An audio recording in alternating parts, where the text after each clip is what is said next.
ഉഭയകക്ഷി ബന്ധങ്ങളിൽ കൂടുതൽ ഉണർവ് പകരാൻ രാജാവിന്റെ സന്ദർശനം ഉപകരിക്കുമെന്ന പ്രതീക്ഷയാണ് പൊതുവെയുള്ളത്.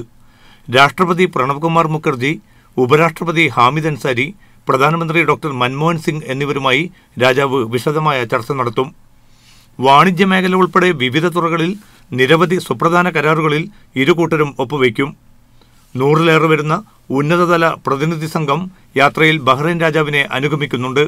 എണ്ണയേതര മേഖലയിൽ വാണിജ്യം ഗണ്യമായി ഉയർത്തണമെന്നാണ് ഇരു രാജ്യങ്ങളും ആഗ്രഹിക്കുന്നതെന്ന് വ്യവസായ പ്രമുഖൻ മുഹമ്മദ് എ ദാദാബായി പറഞ്ഞു. പോയ വർഷം ഏതാണ്ട് $1.5 ബില്യൺ വ്യാപാരമാണ് ഇരു രാജ്യങ്ങൾക്കുമിടയിൽ നടന്നത്. രാജ്യത്തെ പ്രവാസി ഇന്ത്യക്കാരുടെ പുരോഗതിക്ക് വേണ്ടി ബഹ്റൈൻ പ്രതിജ്ഞാബദ്ധമാണെന്ന് ഗതാഗത മന്ത്രി കമാൽ ബിൻ അഹമ്മദ് മുഹമ്മദ് വ്യക്തമാക്കി. I've lived and worked with Indians. All my colleagues are Indian. My trainer were Indian. So we cannot stop thanking the people of India for all the support that we have get from them over the years. മലയാളികൾ ഉൾപ്പെടെ പ്രവാസി സമൂഹവും താൽപര്യപൂർവ്വമാണ് രാജാവിന്റെ India സന്ദർശനത്തെ ഉറ്റുനോക്കുന്നത്. Bahrain രാജാവ് Sheikh Hamad bin Isa അൽ ഖലീഫയുടെ India സന്ദർശനം വലിയ താൽപര്യത്തോടുകൂടിയാണ് ഇവിടുത്തെ പ്രവാസി സമൂഹവും ഉറ്റുനോക്കുന്നത്.